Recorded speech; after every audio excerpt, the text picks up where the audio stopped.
that partnership, because I believe that in moving our country from where we are.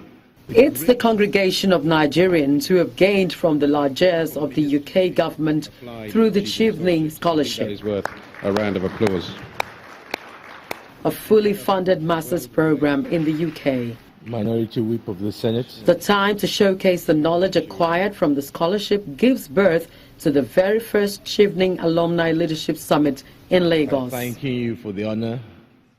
The president of the Chevening Alumni Association, Mr. Thomas Odenwige, opens the summit. Ladies and gentlemen, just as the British High Commissioner, Paul Arkwright, steps up the podium for his speech, concentrating on the current negatives of the recession and the oil price slump on Nigeria. We know that this task is difficult, but the UK-Nigeria relationship spreads widely, encompassing security, infrastructure, skills and capacity development, and enhancing trade relations that will help Nigeria recover, prosper, and realize that wonderful potential that we always hear so much about.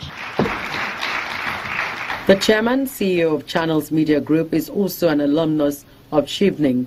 He believes the role of the Chevening alumni in bridging the gap of leadership in the country cannot be overemphasized.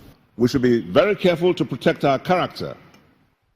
We can have our heads above the clouds, but our feet must be firmly on the ground so that we do not alienate the people, as this has been one of the shortcomings of many leaders in different parts of the world. For a broader discourse, a panel of professionals, which includes Nigeria's Senate President, Dr. Bukola Saraki, is constituted to discuss Nigeria's potential for economic growth with focus on the business climate, potentials and challenges.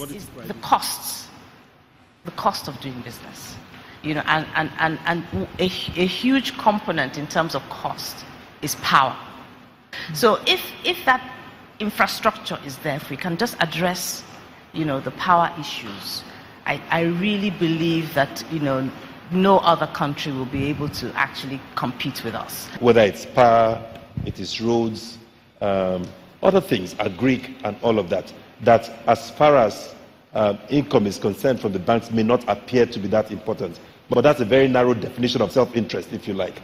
What do you need to do to the banks to generate liabilities? You cannot take away TSA money and say, banks, lend long-term for roads. You're not going to get it. So these things require both parties to continuously work together and agree to what they want to achieve. We organized a session, and we're trying to do it sectorially, where we had a public hearing on capital market. And we got all the players in capital market to come and tell us. We didn't count them we didn't bring them for us to tell them, because what do we know about capital market?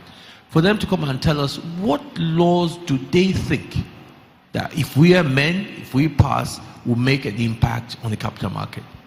If we can do this for the different sector, meaning the private sector driving it, if you leave it to us in the public sector, I promise you we'll be coming back here and be discussing about the potentials of Nigeria.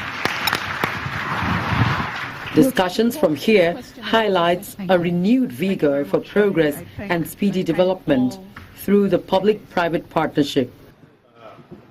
But a strong political will determine the manifestation. Loretta Chiogo, Channels Television News.